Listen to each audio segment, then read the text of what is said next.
René Guénon, Le règne de la quantité et les signes des temps. Chapitre 19. Les limites de l'histoire et de la géographie. Nous avons dit précédemment que, en raison des différences qualitatives qui existent entre les diverses périodes du temps, par exemple entre les diverses phases d'un cycle tel que notre Manvantara, ouvrons la parenthèse, et il est évident que, au-delà des limites de la durée de la présente humanité, les conditions doivent être encore plus différentes. Fermons la parenthèse. Il se produit dans le milieu cosmique en général, et plus spécialement dans le milieu terrestre qui nous concerne d'une façon plus directe, des changements dont la science profane, avec son horizon borné au seul monde moderne où elle a pris naissance, ne peut se faire aucune idée, si bien que, quelque époque qu'elle veuille envisager, elle se représente toujours un monde dont les conditions auraient été semblables à ce qu'elles sont actuellement. Nous avons vu, d'autre part, que les psychologues s'imaginent que l'homme a toujours été mentalement tel qu'il est aujourd'hui, et ce qui est vrai des psychologues à cet égard l'est tout autant des historiens, qui apprécient les actions des hommes de l'Antiquité ou du Moyen Âge exactement comme ils apprécieraient celles de leurs contemporains, leur attribuant les mêmes motifs et les mêmes intentions, qu'il s'agisse donc de l'homme ou du milieu. Il y a évidemment là une application de ces conceptions simplifiées et uniformisantes entre guillemets, qui correspondent si bien aux tendances actuelles. Quant à savoir comment cette uniformisation entre guillemets du passé peut se concilier par ailleurs avec les théories progressistes entre guillemets et évolutionnistes entre guillemets admises en même temps par les mêmes individus, c'est là un problème que nous ne nous chargerons certes pas de résoudre, et ce n'est sans doute qu'un exemple de plus des innombrables contradictions de la mentalité moderne. Quand nous parlons de changement du milieu, nous n'entendons pas faire allusion seulement aux cataclysmes plus ou moins étendus qui marquent en quelque sorte les points critiques entre guillemets du cycle.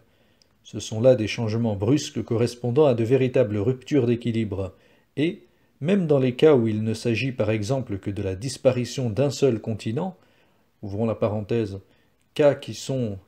ceux qui se rencontreraient en fait au cours de l'histoire de la présente humanité, fermons la parenthèse, il est facile de concevoir que tout l'ensemble du milieu terrestre n'en doit pas moins être affecté par ces répercussions, et qu'ainsi la figure du monde, entre guillemets, si l'on peut dire, doit en être notablement changée. Mais il y a aussi des modifications continues et insensibles qui, à l'intérieur d'une période où ne se produit aucun cataclysme, finissent cependant peu à peu par avoir des résultats presque aussi considérables. Il va de soi qu'il ne s'agit pas là de simples modifications géologiques entre guillemets au sens où l'entend la science profane, et c'est d'ailleurs une erreur de ne considérer les cataclysmes eux-mêmes qu'à ce point de vue exclusif, qui, comme toujours, se limite à ce qu'il y a de plus extérieur. Nous avons en vue quelque chose d'un ordre beaucoup plus profond, qui porte sur les conditions mêmes du milieu, si bien que, même si l'on ne prenait pas en considération les phénomènes géologiques qui ne sont plus ici que des détails d'importance secondaire, les êtres et les choses n'en seraient pas moins véritablement changés. Quant aux modifications artificielles produites par l'intervention de l'homme, elles ne sont en somme que des conséquences, en ce sens que, comme nous l'avons déjà expliqué, ce sont précisément les conditions spéciales de telle ou telle époque qui les rendent possibles. Si l'homme peut cependant agir d'une façon plus profonde sur l'ambiance, c'est plutôt psychiquement que corporellement, et ce que nous avons dit des effets de l'attitude matérialiste peut déjà le faire suffisamment comprendre. Par tout ce que nous avons exposé jusqu'ici, il est facile de se rendre compte, maintenant, du sens général dans lequel s'effectuent ces changements. Ce sens est celui que nous avons caractérisé comme la solidification entre guillemets du monde, qui donne à toute chose un aspect répondant d'une façon toujours plus approchée, ouvrons la parenthèse, quoique pourtant toujours inexacte en réalité, fermons la parenthèse, à la manière dont les envisagent les conceptions quantitatives, mécanistes ou matérialistes. C'est pour cela, avons-nous dit, que la science moderne réussit dans ses applications pratiques, et c'est pour cela aussi que la réalité ambiante ne semble pas lui infliger de démentis trop éclatants. Il n'aurait pas pu en être de même à des époques antérieures, où le monde n'était pas aussi « solide » entre guillemets, qu'il l'est devenu aujourd'hui, et où la modalité corporelle et les modalités subtiles du domaine individuel n'étaient pas aussi complètement séparées, ouvrons la parenthèse, bien que, comme nous le verrons plus loin, il y ait, même dans l'état présent, certaines réserves à faire en ce qui concerne cette séparation, fermons la parenthèse. Non seulement l'homme, parce que ses facultés étaient beaucoup moins étroitement limitées, ne voyait pas le monde avec les mêmes yeux qu'aujourd'hui, et y percevait bien des choses qui lui échappent désormais entièrement, mais, corrélativement, le monde même, en tant qu'ensemble cosmique, était vraiment différent qualitativement parce que des possibilités d'un autre ordre se reflétaient dans le domaine corporel et le transfiguraient, entre guillemets, en quelque sorte. Et c'est ainsi que, quand certaines légendes, entre guillemets, disent par exemple qu'il y eut un temps où les pierres précieuses étaient aussi communes que le sont maintenant les cailloux les plus grossiers, cela ne doit peut-être pas être pris seulement en un sens tout symbolique. Bien entendu, ce sens symbolique existe toujours en pareil cas, mais ce n'est pas à dire qu'il soit le seul, car toute chose manifestée est nécessairement elle-même un symbole par rapport à une réalité supérieure. Nous ne pensons d'ailleurs pas avoir besoin d'y insister, car nous avons eu ailleurs assez d'occasions de nous expliquer là-dessus, soit d'une façon générale, soit en ce qui concerne des cas plus particuliers, tels que la valeur symbolique des faits historiques et géographiques. Nous préviendrons sans plus tarder une objection qui pourrait être soulevée au sujet de ces changements qualitatifs dans la figure du monde, entre guillemets. On dira peut-être que, s'il en était ainsi, les vestiges des époques disparues que l'on découvre à chaque instant devraient en témoigner, et que, sans parler des époques géologiques, entre guillemets, et pour s'en tenir à ce qui touche à l'histoire humaine, les archéologues, et même les préhistoriens, entre guillemets, ne trouvent jamais rien de tel, si loin que les résultats de leurs fouilles les reportent dans le passé. La réponse est au fond bien simple. D'abord, ces vestiges, dans l'état où ils se présentent aujourd'hui, et en tant qu'ils font par conséquent partie du milieu actuel, ont forcément participé, comme tout le reste, à la solidification du monde, solidification entre guillemets. S'ils n'y avaient pas participé, leur existence n'étant plus en accord avec les conditions générales, ils auraient entièrement disparu, et sans doute en a-t-il été ainsi, en fait, pour beaucoup de choses dont on ne peut plus retrouver la moindre trace. Ensuite, les archéologues examinent ces vestiges même avec des yeux de modernes, qui ne saisissent que la modalité la plus grossière de la manifestation, de sorte que, si même quelque chose de plus subtil y est encore resté attaché malgré tout, ils sont certainement fort incapables de s'en apercevoir, et ils les traitent en somme comme les physiciens mécanistes traitent les choses auxquelles ils ont affaire, parce que leur mentalité est la même que leurs facultés sont pareillement bornées. Parce que leur mentalité est la même et que leurs facultés sont pareillement bornées. On dit que, quand un trésor est cherché par quelqu'un à qui, pour une raison quelconque, il n'est pas destiné, l'or et les pierres précieuses se changent pour lui en charbon et en cailloux vulgaires. Les modernes amateurs de fouilles pourraient faire leur profit de cette autre légende, entre guillemets. Quoi qu'il en soit, il est très certain que, du fait même que les historiens entreprennent toutes leurs recherches en se plaçant à un point de vue moderne et profane, ils rencontrent dans le temps certaines barrières, entre guillemets, plus ou moins complètement infranchissables. Et, comme nous l'avons dit ailleurs, la première de ces barrières, entre guillemets, se trouve placée vers le VIe siècle, avant l'ère chrétienne, où commence ce qu'on peut, avec les conceptions actuelles, appeler l'histoire proprement dite. Si bien que l'Antiquité que celle-ci envisage n'est, somme toute, qu'une Antiquité fort relative. On dira sans doute que les fouilles récentes ont permis de remonter beaucoup plus haut, en mettant au jour des restes d'une Antiquité bien plus reculée que celle-là. Et cela est vrai jusqu'à un certain point. Seulement, ce qui est assez remarquable, c'est qu'il n'y a plus alors aucune chronologie certaine, si bien que les divergences dans l'estimation des dates des objets et des événements portent sur des siècles et parfois même sur des millénaires entiers. En outre, on n'arrive à se faire aucune idée, tant soit peu nette, des civilisations de ces époques plus lointaines, parce qu'on ne peut plus trouver, avec ce qui existe actuellement, les termes de comparaison qui se rencontrent encore quand il ne s'agit que de l'Antiquité classique, entre guillemets, ce qui ne veut pas dire que celle-ci, de même que le Moyen-Âge qui est pourtant encore plus proche de nous dans le temps, ne soit pas fort défigurée dans les représentations qu'en donnent les historiens modernes. D'ailleurs, la vérité est que tout ce que les fouilles archéologiques ont fait connaître de plus ancien jusqu'ici ne remonte qu'aux environs du début du Kali Yuga, où se trouve naturellement placée une seconde barrière entre guillemets.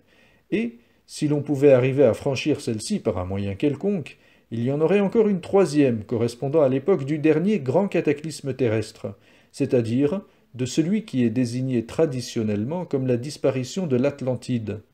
Il serait évidemment tout à fait inutile de vouloir remonter encore plus loin, car, avant que les historiens ne soient parvenus à ce point, le monde moderne aura eu grandement le temps de disparaître à son tour.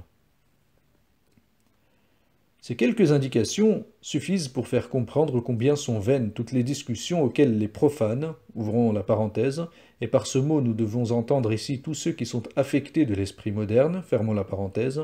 peuvent essayer de se livrer sur ce qui se rapporte aux premières périodes du Manvantara, au temps de l'âge d'or entre guillemets, et de la tradition primordiale entre guillemets, et même à des faits beaucoup moins reculés comme le déluge entre guillemets biblique. Si l'on ne prend celui-ci que dans le sens le plus immédiatement littéral, où il se réfère au cataclysme de l'Atlantide. Ces choses sont de celles qui sont et seront toujours entièrement hors de leur portée. C'est d'ailleurs pourquoi ils les nient, comme ils nient indistinctement tout ce qui les dépasse d'une façon quelconque, car toutes leurs études et toutes leurs recherches, entreprises en partant d'un point de vue faux et borné, ne peuvent aboutir en définitive qu'à la négation de tout ce qui n'est pas inclus dans ce point de vue. Et au surplus, ces gens sont tellement persuadés de leur supériorité entre guillemets qu'ils ne peuvent admettre l'existence ou la possibilité de quoi que ce soit qui échappe à leurs investigations. Assurément, des aveugles seraient tout aussi bien fondés à nier l'existence de la lumière et à en tirer prétexte pour se vanter d'être supérieurs aux hommes normaux. Ce que nous venons de dire des limites de l'histoire, envisagées suivant la conception profane, peut s'appliquer également à celle de la géographie, car, là aussi, il y a bien des choses qui ont complètement disparu de l'horizon des modernes. Que l'on compare les descriptions des géographes anciens à celles des géographes modernes, et l'on sera souvent amené à se demander s'il est vraiment possible que les unes et les autres se rapportent à un même pays. Pourtant, les anciens dont il s'agit ne le sont qu'en un sens très relatif, et même, pour constater des choses de ce genre, il n'y a pas besoin de remonter au-delà du Moyen Âge. Il n'y a donc certainement eu, dans l'intervalle qui les sépare de nous, aucun cataclysme notable. Le monde, malgré cela, a-t-il pu changer de figure à un tel point et aussi rapidement? Nous savons bien que les modernes diront que les anciens ont mal vu, ou qu'ils ont mal rapporté ce qu'ils ont vu. Mais cette explication, qui reviendrait en somme à supposer que, avant notre époque, tous les hommes étaient atteints de troubles sensoriels ou mentaux, est vraiment par trop simpliste, entre guillemets, et négative. Et si l'on veut examiner la question en toute impartialité, pourquoi, au contraire, ne serait-ce pas les modernes qui voient mal, et qui même ne voient pas du tout certaines choses? Ils proclament triomphalement que la Terre est maintenant entièrement découverte, entre guillemets, ce qui n'est peut-être pas aussi vrai qu'ils le croient, et ils s'imaginent que, par contre, elle était inconnue aux anciens dans sa plus grande partie.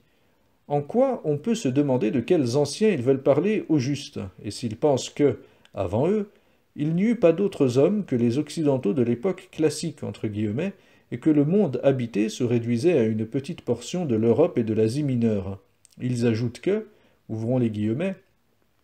cet inconnu, parce qu'inconnu, ne pouvait être que mystérieux, fermons les guillemets. Mais où ont-ils vu que les anciens aient dit qu'il y avait là des choses mystérieuses, entre guillemets? Et n'est-ce pas tout simplement eux qu'ils les déclarent telles parce qu'ils ne les comprennent plus?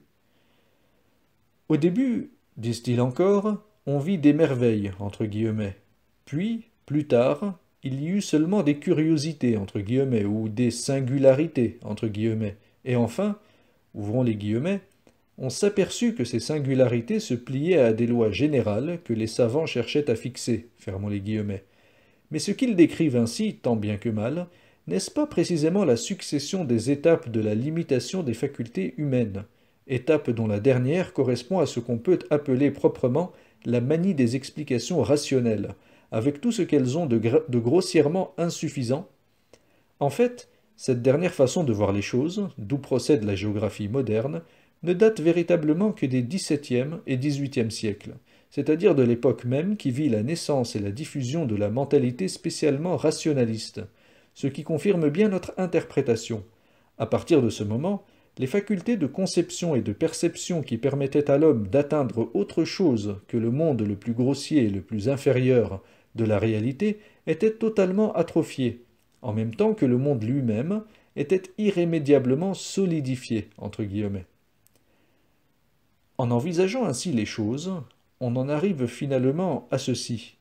Ou bien on voyait autrefois ce qu'on ne voit plus maintenant, parce qu'il y a eu des changements considérables dans le milieu terrestre ou dans les facultés humaines, ou plutôt dans les deux à la fois, ces changements étant d'ailleurs d'autant plus rapides qu'on s'approche davantage de notre époque, ou bien ce qu'on appelle la géographie, entre guillemets, avait anciennement une toute autre signification que celle qu'elle a aujourd'hui. En fait, les deux termes de cette alternative ne s'excluent point, et chacun d'eux exprime un côté de la vérité. La conception qu'on se fait d'une science dépendant naturellement à la fois du point de vue où l'on considère son objet et de la mesure dans laquelle on est capable de saisir effectivement les réalités qui y sont impliquées, par ces deux côtés à la fois, une science traditionnelle et une science profane, même si elles portent le même nom, ouvrons la parenthèse, ce qui indique généralement que la seconde est comme un résidu entre guillemets de la première, sont si profondément, fermons la parenthèse, sont si profondément différentes qu'elles sont réellement séparées par un abîme. Or, il y a bien réellement une géographie sacrée, entre guillemets, ou traditionnelle, que les modernes ignorent aussi complètement que toutes les autres connaissances du même genre. Il y a un symbolisme géographique aussi bien qu'un symbolisme historique, et c'est la valeur symbolique des choses qui leur donne leur signification profonde, parce que c'est par là qu'est établie leur correspondance avec des réalités d'ordre supérieur. Mais, pour déterminer effectivement cette correspondance, il faut être capable, d'une façon ou d'une autre, de percevoir dans les choses mêmes le reflet de ces réalités. C'est ainsi qu'il y a des lieux qui sont plus particulièrement aptes à servir de support, entre guillemets, à l'action des influences spirituelles, entre guillemets. Et c'est là-dessus qu'a toujours reposé l'établissement de certains centres, entre guillemets, traditionnels, principaux ou secondaires, dont les oracles, entre guillemets, de l'Antiquité et les lieux de pèlerinage fournissent les exemples les plus apparents extérieurement. Il y a aussi d'autres lieux, qui sont non moins particulièrement favorables à la manifestation d'influences, entre guillemets, d'un caractère tout opposé, appartenant aux plus basses régions du domaine subtil. Mais que peut bien faire à un occidental moderne qu'il y ait par exemple en tel lieu une porte des cieux ou en tel autre une bouche des enfers, entre guillemets, puisque l'épaisseur, entre guillemets, de sa constitution psychophysiologique, entre guillemets, est telle que, ni dans l'un ni dans l'autre, il ne peut éprouver absolument rien de spécial. Ces choses sont donc littéralement inexistantes pour lui, ce qui, bien entendu, ne veut point dire qu'elles aient réellement cessé d'exister, mais il est d'ailleurs vrai que les communications du domaine corporel avec le domaine subtil s'étant réduites en quelque sorte au minimum, il faut, pour pouvoir les constater, un plus grand développement des mêmes facultés qu'autrefois, et ce sont justement ces facultés qui, bien loin de se développer, ont été au contraire, en s'affaiblissant généralement et ont fini par disparaître chez la moyenne, entre guillemets, des individus humains, si bien que la difficulté et la rareté des perceptions de cet ordre en ont été doublement accrues, et c'est ce qui permet aux modernes de tourner en dérision les récits des anciens. À ce propos, nous ajouterons encore une remarque concernant certaines descriptions d'êtres étranges qui se rencontrent dans ces récits. Comme ces descriptions datent naturellement tout au plus de l'Antiquité classique, entre guillemets, dans laquelle il s'était déjà produit une incontestable dégénérescence au point de vue traditionnel, il est fort possible qu'il s'y soit introduit des confusions de plus d'une sorte. Ainsi, une partie de ces descriptions peut en réalité provenir des survivances, entre guillemets, d'un symbolisme qui n'était plus compris, tandis qu'une autre peut se référer aux apparences revêtues par les manifestations de certaines entités, entre guillemets, ou influences, entre guillemets, appartenant au domaine subtil, et qu'une autre encore, mais qui n'est sans doute pas la plus importante, peut être réellement la description d'êtres ayant eu une existence corporelle en des temps plus ou moins éloignés, mais appartenant à des espèces disparues depuis lors, ou n'ayant subsisté que dans des conditions exceptionnelles et par de très rares représentants, ce qui peut même encore se rencontrer aujourd'hui, quoi qu'en pensent ceux qui s'imaginent qu'il n'y a plus en ce monde rien d'inconnu pour eux. Note de bas de page. L'histoire naturelle de Pline, notamment, semble être une source entre guillemets presque inépuisable d'exemples se rapportant à des cas de ce genre, et c'est d'ailleurs une source à laquelle tous ceux qui sont venus après lui ont puisé fort abondamment. Retour au texte. On voit que, pour discerner ce qu'il y a au fond de tout cela, il faudrait un travail assez long et difficile, et d'autant plus que les sources entre guillemets dont on dispose sont plus loin de représenter de pures données traditionnelles, il est évidemment plus simple et plus commode de tout rejeter en bloc, comme le font les modernes, qui d'ailleurs ne comprendraient pas mieux les véritables données traditionnelles elles-mêmes, et n'y verraient encore que d'indéchiffrables énigmes, et qui persisteront naturellement dans cette attitude négative, jusqu'à ce que de nouveaux changements dans la figure du monde entre guillemets viennent finalement détruire leur trompeuse sécurité.